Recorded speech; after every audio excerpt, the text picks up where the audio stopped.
What's going on, everybody? Welcome to the Terminal Topics Podcast. I'm your host, Pat Deneen, and this is my review of the 2024 Royal Rumble. We'll be going over all four matches that took place on this show. The Women's Royal Rumble match, followed by the Fatal 4-Way for the Undisputed WWE Universal Championship, the United States Championship, and last but certainly not least, the Men's Royal Rumble match. Now, if I were to give this a grade or a score, best out of 10, I'd say it was somewhere between a 6 and a 7. Good, not great. The women's rumble definitely outshined the men's. I think most of us could agree on that. The men's was all right, but the women's was certainly more interesting, more intriguing. Neither one had any legends in the match, as far as I could recall, for the women's or the men's, and that's okay. You know, there is plenty of talent in NXT, on Raw, on SmackDown, all three brands across WWE. So there's no need to bring back legends. We love to see it, but it's no longer a necessity, especially in the women's rumble. I mean, you want to think back to 2018. Well, what have we had? 7 rumbles so far for the women. And the first one, I want to say, if not half, more than almost 3/4, it felt as if we saw legends, from once upon a time, which was great to see. The first women's rumble, you get it. There's a lot of nostalgia involved the last 20, 25 years. We got to see a lot of familiar faces that helped get the women, for the most part, to where they are today. So it's been good to see that throughout the last few years. But as time wore on, we saw less and less legends in the women's match. And again, the last year or two, I don't think we've really seen much of any. Last year, we had Michelle McCool. This year, again, I think it was just strictly Raw, SmackDown, a couple from NXT. And obviously, we saw somebody who none of us anticipated in seeing, that being TNA Knockouts champion Jordan Grace. What a pleasure it was to see her on WWE television for the very first time. So we're going to get into all of that. That was definitely great to see, especially with Trinity. Now Naomi returning to WWE. Jordan Grace and Trinity had that great rivalry the last month or so for that Knockouts championship. So it was very special. I mean, just not just for those two ladies, of course it was, but for us fans all across the globe. So let's start off with the women's rumble, being that was what took place first.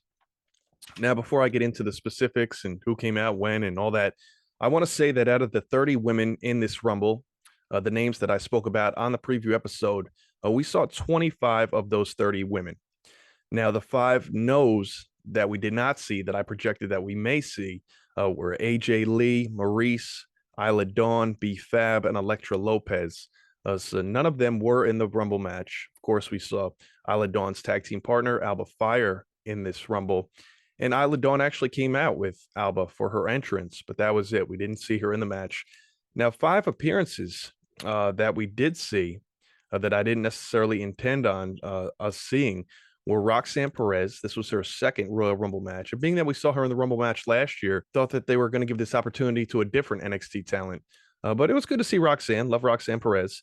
Now, Valhalla, she was in this match very briefly. R-Truth tried coming out in her spot, number 24, mixing up which Rumble was first, the women's Rumble or the men's. He thought it was the men's Rumble. That was a very funny segment. Adam Pearce made his way out to let him know, hey, you're making your way out to the wrong Rumble. So Valhalla she was one of my original picks to be in it, but then there were so many women that actually, in my opinion, should have been in the match instead of her, but they decided to go with her anyway, and she was out in the blink of an eye.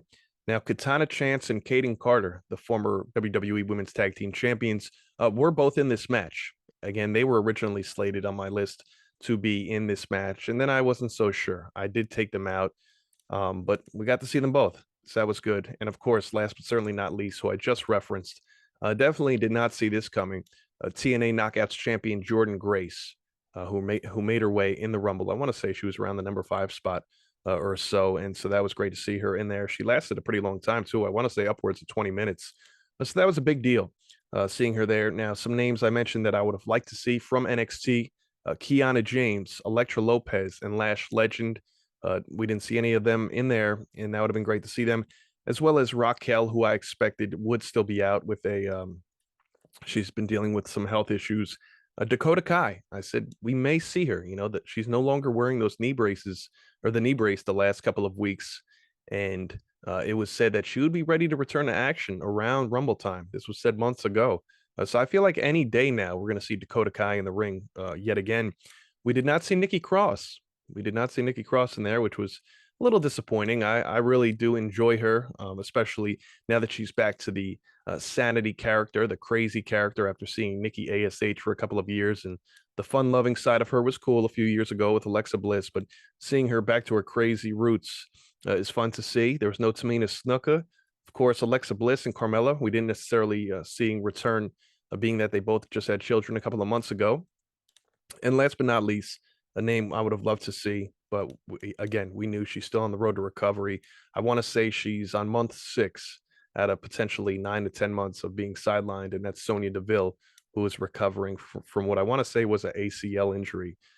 So that was pretty much that as far as the 5 women we didn't get that I hoped we did. 5 appearances we did get in place of those names that I mentioned, and some hopefuls that we did not get to see. Now, let's talk about the Women's Rumble overall, shall we? I want to go through the names real quick from start to finish. I'll make this abrupt and give you my opinion at the end. Special guest commentator, by the way, who came out at the start of this show, Pat McAfee. It was great to see him. Now, this 30-woman Royal Rumble match. First, we got to see Natalya. This is her 7th consecutive Royal Rumble match. Now, if you remember, Rhea was at the #1 spot last year, who ended up winning the Rumble. So I said to myself, could Natalya do it from that #1 spot? It's a tall task, believe me. Number 2, the returning Naomi. She got a huge reception, a huge welcome back prior to the start of the match before the two got going and the bell rang. So that was nice to see. Bayley. Now, Bayley was my pick. And little spoiler alert, if you haven't seen the Rumble by now, it's been a few days. So I'm just going to put it out there. Bayley won the Women's Royal Rumble match, and that was great to see. Now, following the Royal Rumble match, Bayley posted on social media a picture of her new haircut, and she had 4 letters carved into the back of her head, ITYS, for I told you so. And hey, look, she got it done. Glad she did. Again, she was my pick to win the Rumble. So she was in at the #3 spot. Candice LeRae, she was at the #4 spot. We were all shocked to hear the theme music of none other than the TNA Knockouts champion, Jordan Grace, coming in at #5, which was a big deal. Now, if you remember, in 2022, again, just 2 years ago, Mickie James showed up as the Impact Knockouts champion at the time.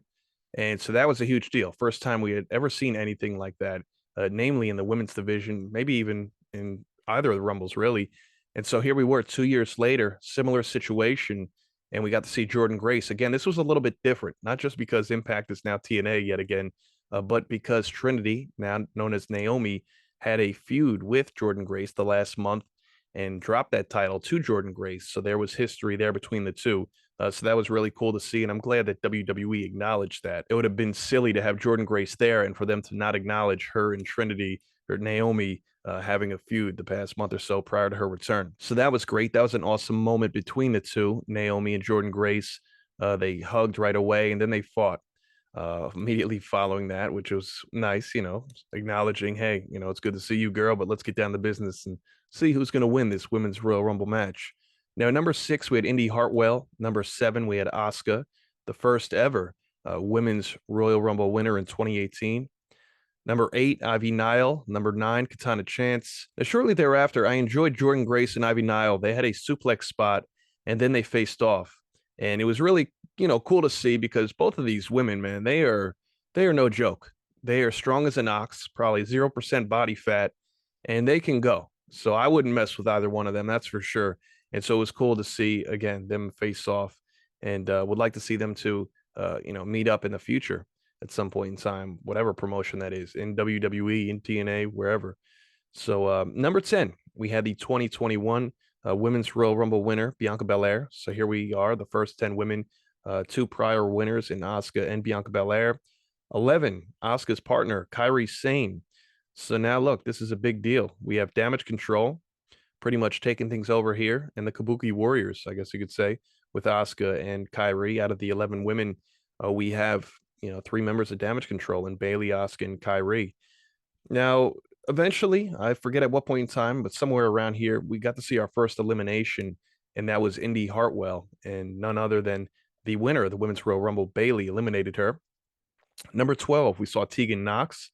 And what was interesting about this is Tegan Nox ended up eliminating Natalya, but following that, Bayley eliminated Tegan. So, Natalya said, hey, what's that about? The last couple of months, we've been a tag team. We've seen this numerous times in the men's and women's Rumble where they turn on one another. Either it's friendly fire or it's beginning of a heel turn or you know, trouble in paradise, I guess you could say. So Tegan eliminated Natalia. Again, Bayley tossed Tegan immediately following that. 13, we get the other half of Kaden and Katana, with Kaden Carter making her way out. And then at 14 and 15, we saw the former tag team champions prior to Kaden and Katana, Chelsea Green at 14 and Piper Niven at 15. And we saw Bianca Belair eliminate the TNA Knockouts champion with a nasty KOD on the apron. It was cool to see Bianca Belair and Jordan Grace square off, but again, hit Jordan with that nasty KOD on the outside and eliminated the Knockouts champion. Now we're halfway through the Women's Rumble at this point in time. And at number 16, we got to see Xia Li, who I feel like we haven't seen in a very long time, make her way out in this Rumble match. Now, at this point in time, which was really cool, I don't think they've done it in prior years for the men's or women's Rumble. They put up a graphic and it said the leading three as far as time in the ring.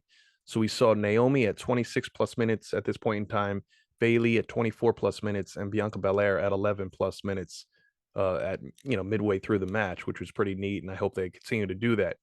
Then number 17, we saw Zelina Vega. She made her 5th appearance in the women's Royal Rumble match. And I also like that callback that we saw Spot shortly thereafter. There's a callback to the finals of the Queen's Crown tournament, if you guys remember, October 2021 in Saudi, where Zelina Vega defeated, at the time, known as Dewdrop, of course, that being Piper Niven. And so that was cool. She hit a beautiful tornado DDT on Piper Niven during this. So it's the little subtleties that, WWE is referencing throughout this match, whether it's Naomi and Jordan Grace facing off, or Jordan Grace and Ivy Nile, Bianca Belair and Jordan Grace, Zelina Vega and Piper Niven, formerly known as Dewdrop. All these little subtleties, and whether it's history at some point in time, or potential dream matches or matchups that could one day be. I just like these things. I like these teases. I like these hints at throughout the course of the match. I think that's important, especially when you're watching a Rumble match for the better part of an hour plus. And it's like you want to see these special moments, not just, girls or guys, beating up one another in the corner and the usual stomping one another out and so on. So number 18, we had Maxine Dupree. As much as it is great to see her, eye candy, man, it was looking rough in there for her. She was in there for a very brief period of time. Maxine Dupree, no disrespect, but I think going forward, she just makes a great valet, great manager. Again, alongside Alpha Academy's Chad Gable, Otis, Akira Tozawa. I think she's great. But as far as an in-ring competitor, I'll be honest with you guys, I'm not really looking forward to seeing Maxine in the ring wrestling. It's just my 2 cents on that. Now, at number 19, we saw Nia Jax make her way in. Of course, a lot of people were shaking in their boots, quite literally. She was coming in to wreak some havoc, that's for sure. Number 20, Shotzi. Number 21, Becky Lynch, the 2019 Women's Royal Rumble winner, made her way in. I did enjoy the Becky and Nia spot, as well as the Becky Bayley spot. Having these moments, again, as I just referenced, it's very important to have this. They have the prior history, Nia and Becky, back to 2018, where Nia broke Becky's nose, where she became the man in that sense, this fierce competitor, and even their most recent feud on Raw. And of course, Becky Bayley, part of the 4 horsewomen that never gets old. Charlotte, Bayley, Becky, Sasha, NXT. Back in the day, they were fantastic. And number 22, we saw Alba Fire. Again, as I mentioned earlier, she came out with Isla Dawn. 23, Shayna Baszler, the Queen of Spades. 24, Valhalla made her way out. Now, just like I said about Maxine Dupree, although Valhalla may be able to wrestle a bit better, as far as the character is concerned, look, man, I just can't get with it. It's been at least a year now since she's been doing this alongside the Viking Raiders, and I get it. It's to add some level of mystique, but to be quite honest, she should have just remained as Sarah Logan. It does nothing for her or the Viking Raiders, to be quite honest. So that was, I don't want to say her being in the Rumble was lame, but at the same time, it did nothing. I'd rather see somebody else in there. What was funny is R-Truth made his way out, as I said at the top of the show, coming out at the number 24 spot, which he did later on for the men's Rumble, and was confused, was not sure which Rumble he was involved in. He thought this was the Rumble he was supposed to be at. And Adam Pearce made his way out and said, Truth, come on. You're later in the night. You're not in the women's Rumble. Why would you be in the women's Rumble? 25, we had Mishin. 26, Zoe Stark, who was in the Rumble for I want to say the first time last year, She was one of the two NXT call-ups for the Rumble last year, Roxanne Perez and Zoe Stark. So yet again, we got to see both of them in the Rumble match, this time Zoe Stark being from the Red brand, Monday Night Raw. Number 27, ironically, as I just mentioned, Roxanne Perez made her way out after Zoe Stark. This is her second consecutive Rumble as well for the two of them. Now, number 28, we got to see the debut of Jade Cargill, again, signed with WWE 4 months ago. This was huge. Very impressive. She picked up Nia twice, ended up eliminating Nia Jax. So I think everybody liked what they saw in more ways than one. Hey, watch yourself for Jade Cargill. And I know I'm a big fan. Have been a fan of her since AEW, and I'm really looking forward to seeing her career continue in WWE, hoping for the best for her. So number 29 was an NXT call-up that I suggested would be in this Women's Royal Rumble match, that being Tiffany Stratton. She fit perfectly. She can hang with the best of them, and when her number is called, quite literally, to Raw or SmackDown, either the red or the blue brand, whether it's effective immediately or sometime in the spring, potentially after Mania, if and when they have their draft, she's going to do just fine.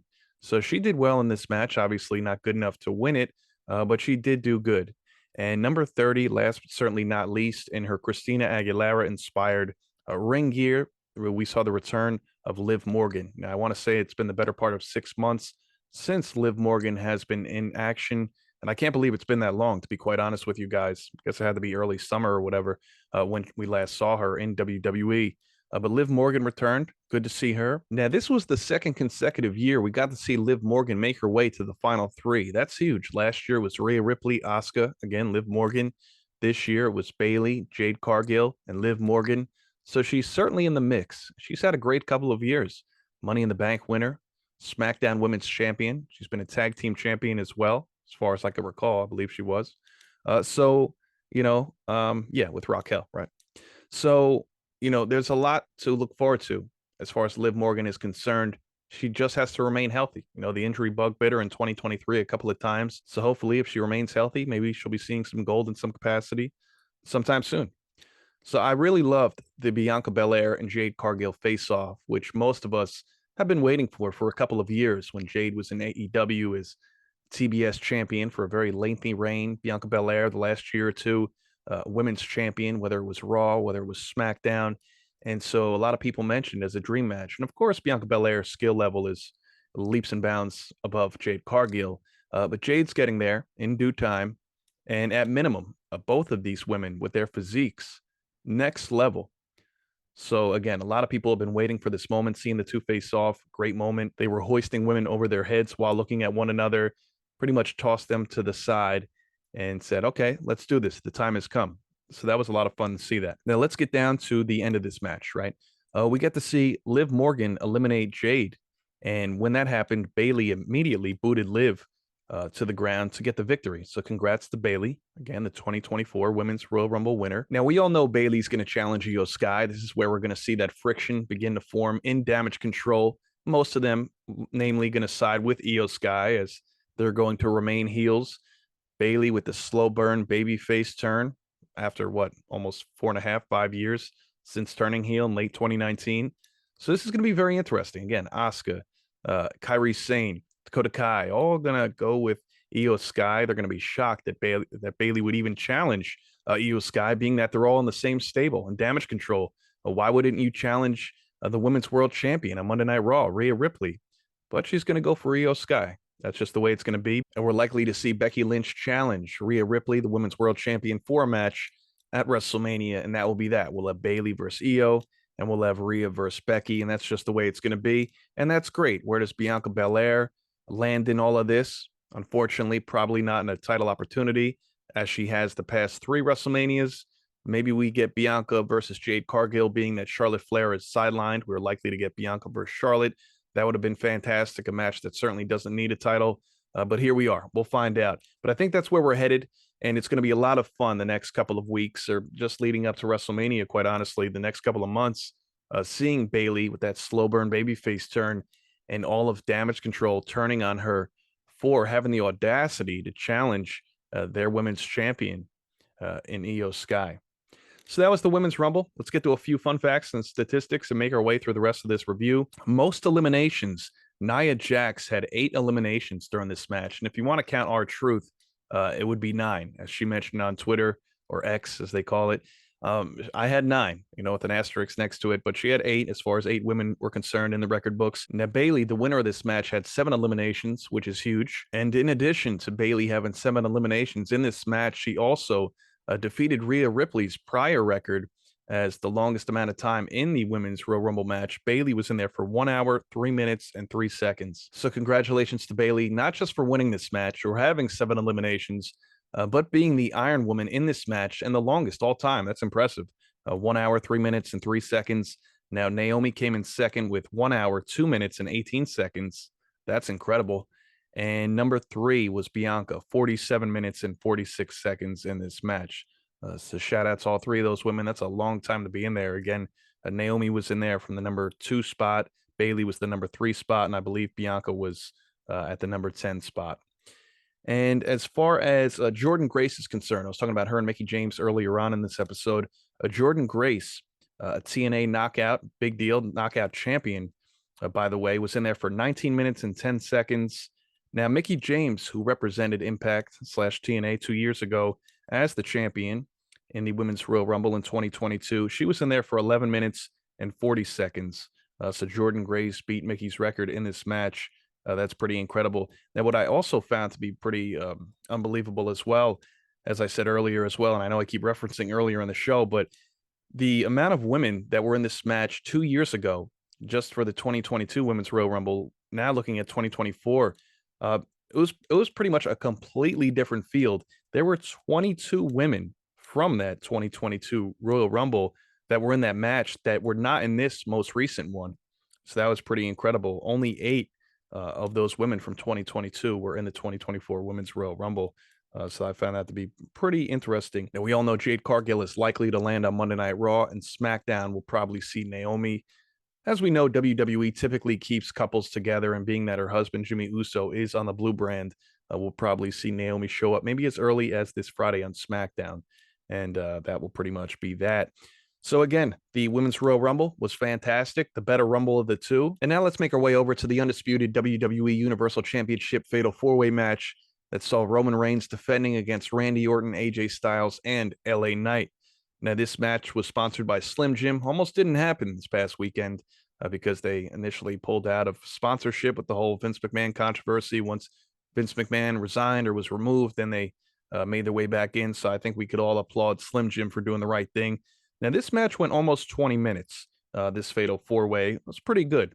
Now, this also marked, this Royal Rumble was 8 years since AJ Styles' debut with WWE, that 2016 Royal Rumble match.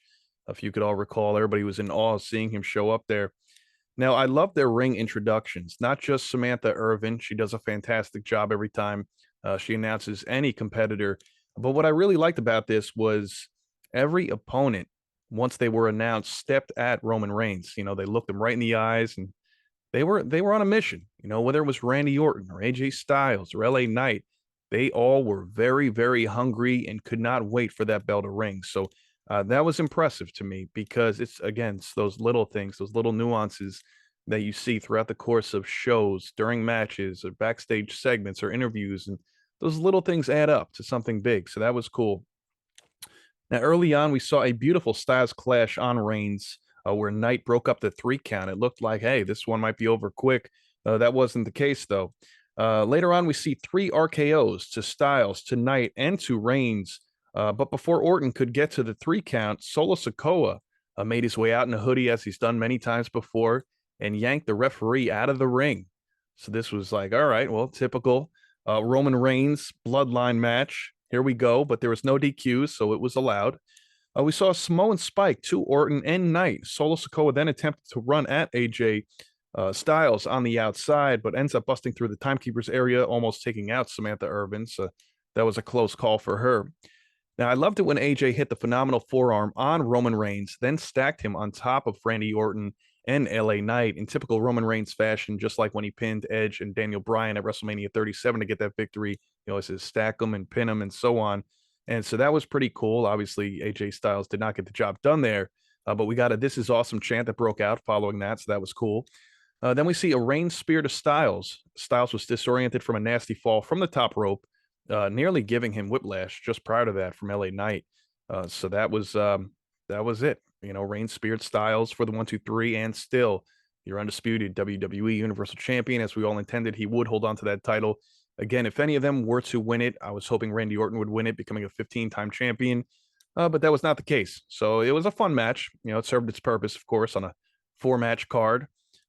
Again, going into it, I thought we would get at least 5 matches, but 4 was more than okay. Both Rumbles took up an enormous amount of time, which is fine. It's the Royal Rumble, so that's what it's supposed to be about. But that was good. So let's move over to the United States Championship match here. We had Logan Paul going up against Kevin Owens. Now, come to find out after this match took place, KO worked this past weekend at the Rumble with a fractured foot. So kudos to Kevin Owens. This was a pretty good match, but you could certainly see why, this match, I don't want to say it didn't live up to its expectations. It was a good match, but it was nothing, super notable. I'm not going to go back and rewatch it numerous times. But man, that's, he powered through that injury. So props to him. But it was good nonetheless. We saw a beautiful avalanche brainbuster from Kevin Owens.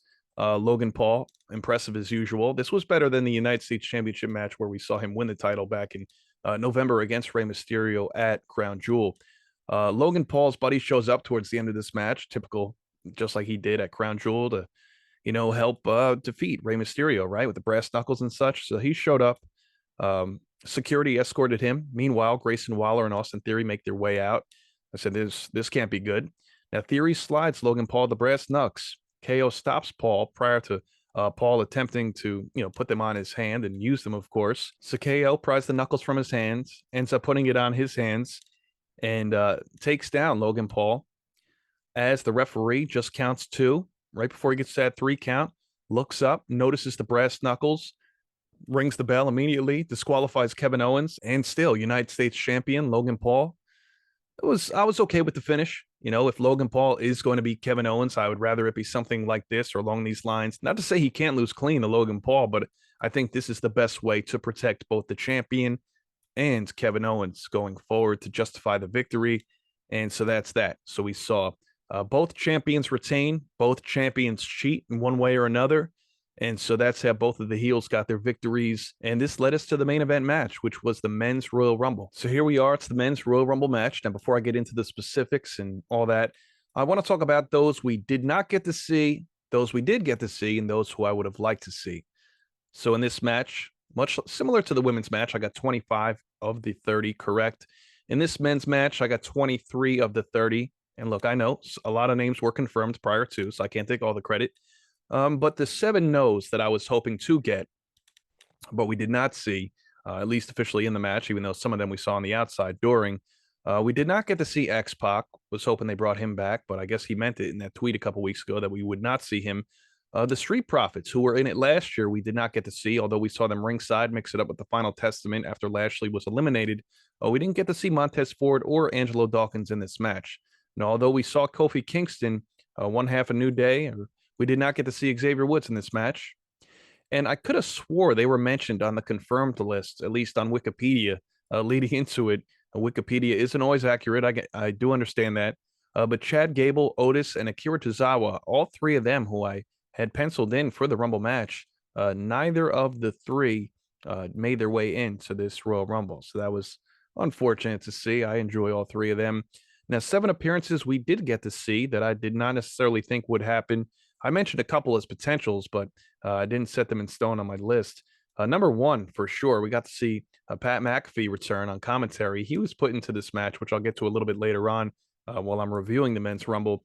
I was not crazy about seeing him called into the Rumble match. I really wasn't. The spot wasn't that funny, although we learned more about what was supposed to take place if Brock Lesnar was involved. Obviously, for some Vince McMahon reasons, him being involved with that whole thing, potentially, he was told not to make his way to the Rumble. So I would have scrapped the Pat McAfee entry, but we'll get to that. We did, however, see 2 NXT call-ups, Braun Breaker and Carmelo Hayes. Now, it was said that Braun Breaker made his way in place of Brock Lesnar, which Braun did phenomenal, and Carmelo Hayes did great as well. So it was good to see them. I think they both made their Royal Rumble debut, again, which was nice to see. I'm assuming Carmelo Hayes was planned no matter what. Again, Braun Breaker filled in for Brock Lesnar. We got to see the returning Sami Zayn. Good for him. We saw Omos. It's been a while, but these are the type of matches where he would typically dominate, thrive in, and with his size and stature, you could just see him in a Battle Royale or Royal Rumble.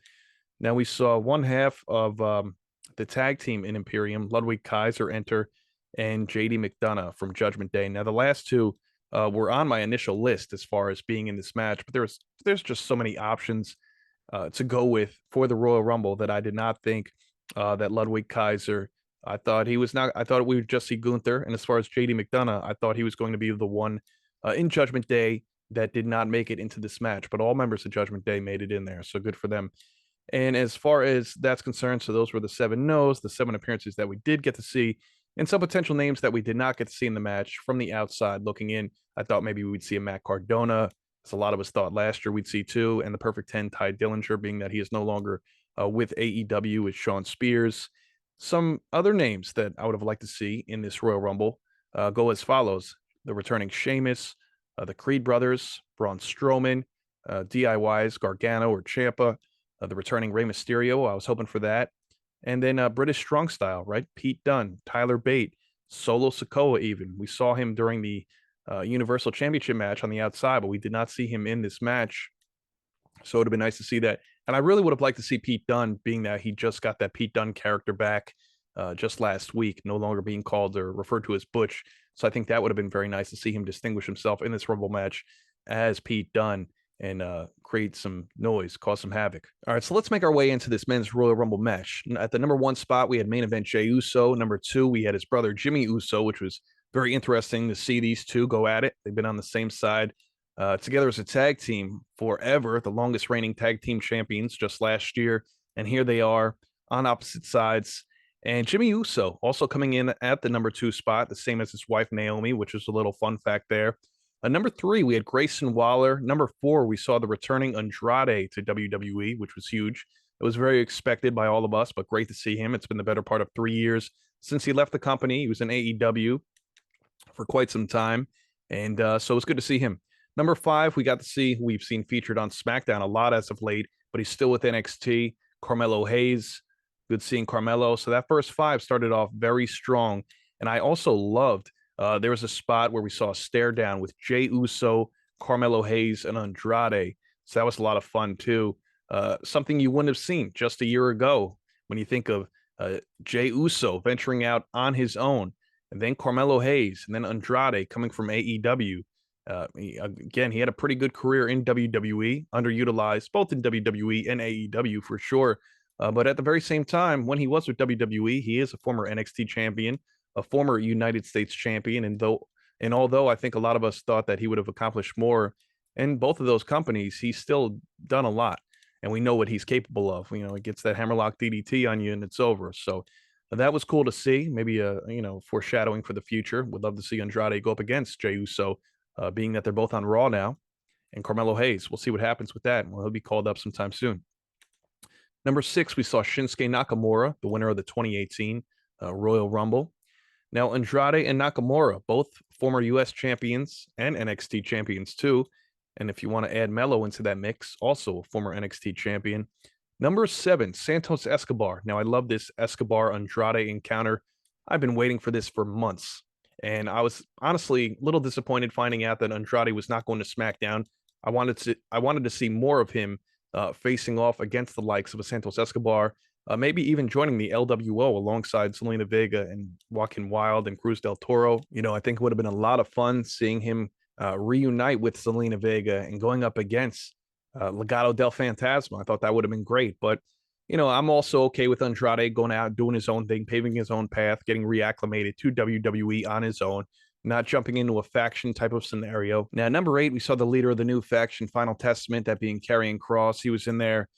Number 9, Dominic Mysterio. And by the way, Karrion Kross, it's funny, he has this black and white visual, which he's had for some time. And I can't help but think of Toni Storm, right? Timeless Toni Storm in AEW. She also has the whole black and white visual. So I don't know, just synonymous, but in different ways. Said number 9 was Dominic Mysterio. And by the way, the first elimination happened to be Grayson Waller, and he was eliminated by Carmelo Hayes, hitting him with a clothesline. At number 10, we had Carlito. Number 11, Bobby Lashley. This is where things were going to get interesting. We've seen Lashley and the Street Profits calling out the Final Testament and vice versa for a couple of weeks now. So we knew it was just a matter of time till Karrion Kross and Bobby Lashley began to mix it up in the ring, and that's exactly what took place. At number 12, we saw Imperium's Ludwig Kaiser. Number 13, Austin Theory. Number 14, Finn Balor. At number 15, last year's winner of the Royal Rumble, the American Nightmare Cody Rhodes made his way out. Much different than last year. He made his way out at number 30, being the surprise return, or surprise to some. We all kind of knew he was coming back with the video packages or vignettes leading up to it. I think they actually announced, hey, he will be back at the Royal Rumble in some capacity. But this year, he made his way halfway to 30 at number 15. Number 16, Big Bronson Reed, as they refer to him now in WWE, made his way out. Now, number 17, we had the New Day's Kofi Kingston, which, by the way, this was huge because this marked his 16th Royal Rumble match appearance, which is number 2 all time, second all time, only behind Kane, who's had 18 Royal Rumble appearances. So that was pretty neat. The longest reigning Intercontinental Champion of all time, also the second guy who was left in the ring last year, eliminated by Cody Rhodes. Gunther came in at number 18, Ivar at 19, representing one half of the Viking Raiders. Number 20, Braun Breaker made his way in, again filling in for Brock Lesnar. I loved when Breaker and Gunther were facing off, and he hit Gunther with his spear, his signature spear. Braun Breaker definitely made an impact in this match. If you were not familiar with him prior to, which I don't know how you are not familiar with Braun Breaker by now, even if you don't watch NXT, just seeing his clips online, he is the best spear in the business, bottom line. Now, at number 21, we saw the return of the Nigerian giant, Omos. It's been a while, so it's good to see him. Number 22, again, I was not crazy about this, especially being that, I'm going to mention it in a minute. We found out why he was involved in this match. And so Pat McAfee made his way in. It was said that, he was surprised. He did not know he was going to be in the match, so he said, so he claimed. Now, the interesting part about this is there was supposed to be an encounter with Brock Lesnar in some capacity, with Pat McAfee and with Omos potentially. So there was supposed to be this whole thing. Obviously, Brock Lesnar being replaced by Braun Breaker. When Pat McAfee was about to make his way in the ring, he kept looking up and down Omos and Braun Breaker and, thinking twice about it, obviously. I get it. I can't fault him for that. Not wanting to enter the Rumble, seeing men like that about to take him down, throw him over the top rope in an instant. And so he pretty much eliminated himself in his snakeskin boots. It was 38 seconds, if that. He was involved in the match. And so yeah, that was rather interesting. I wasn't crazy about it. Again, I don't like senseless spots, especially there's so much talent that's waiting to be in this match. To say they were in the Royal Rumble match. And look, it was a big deal at the top of the show when Pat McAfee surprised everybody and came out to be the commentator alongside Michael Cole and Corey Graves during the show. And I thought that was good enough. And now here he is taking a spot in the Royal Rumble match, again, for the initial planned spot with Brock Lesnar and so on. Maybe it would have made more sense and been funnier, but it was just not needed. It was unnecessary, simply put.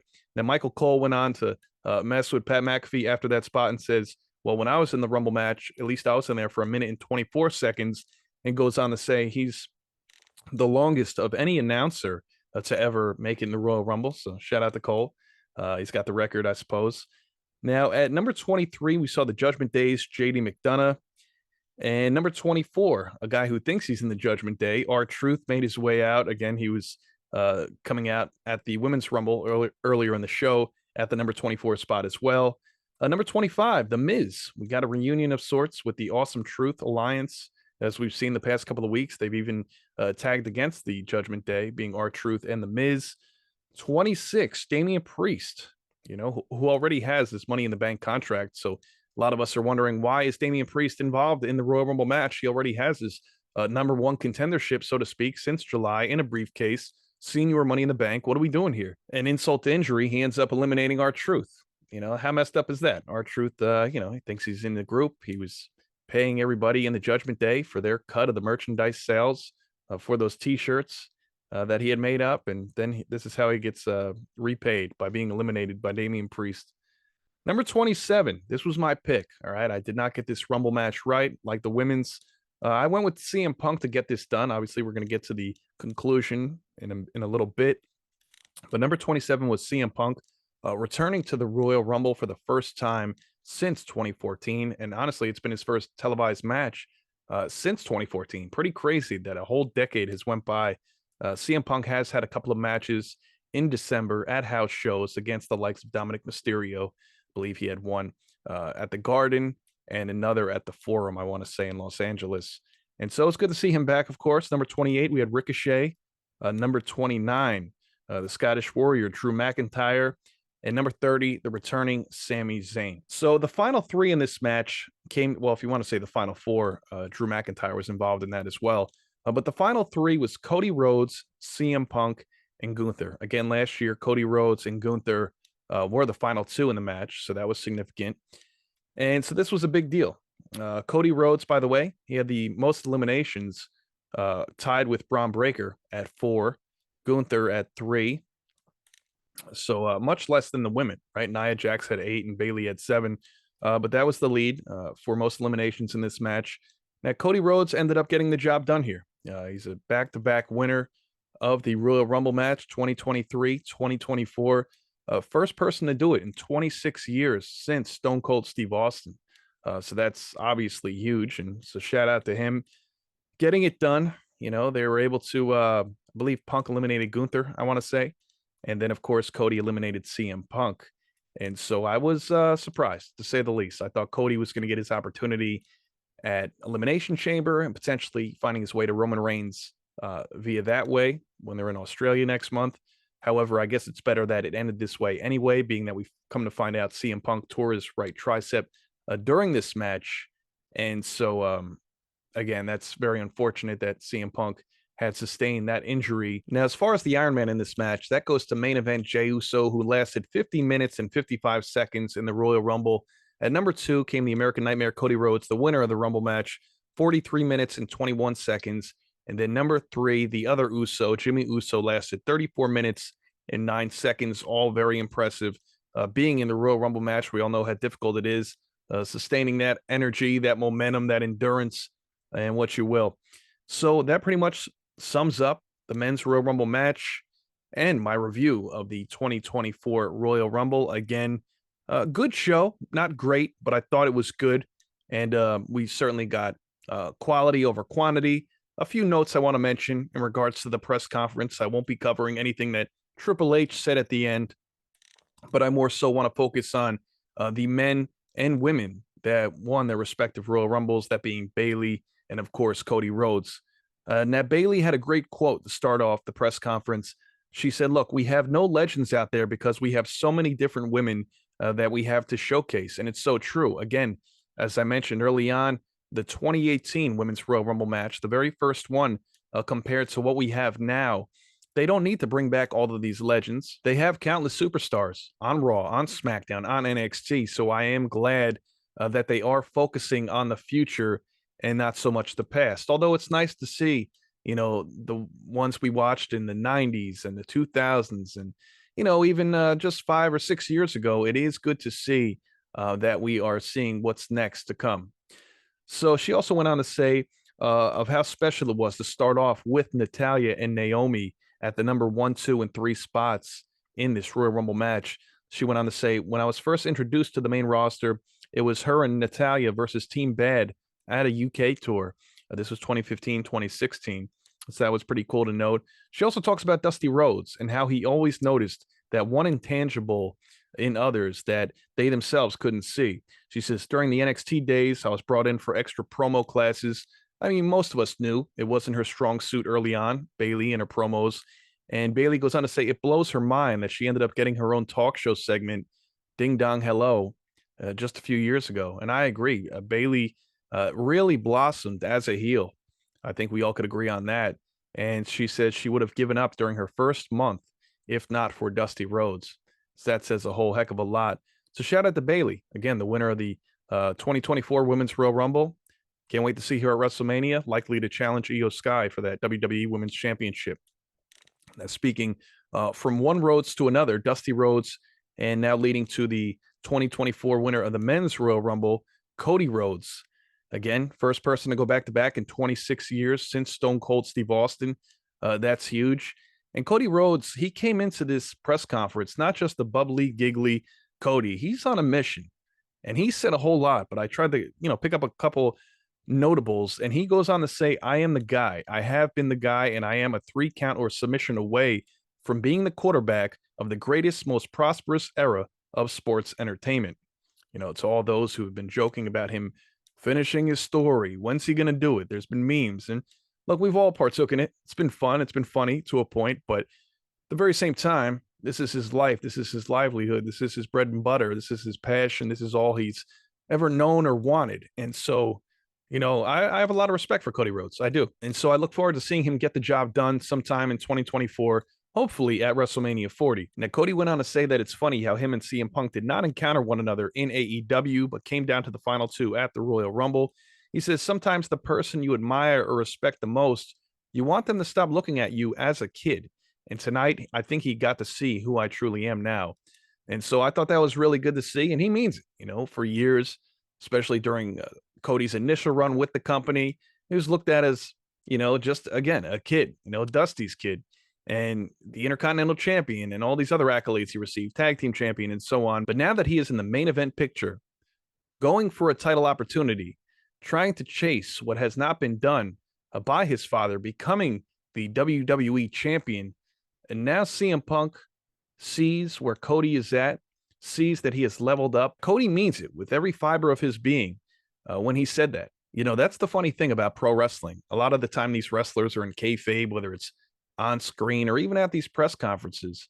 But he means it. He is on a mission and he's going to get the job done, and he's going to make those he loves proud and all of his fans. That's for sure. He also mentioned that he enjoyed seeing his crew from way back when, not only just CM Punk, but The Miz and Kofi Kingston as well. Towards the end of the press conference, Cody says, "If it all ends tomorrow, it will be one of the most amazing experiences of my life."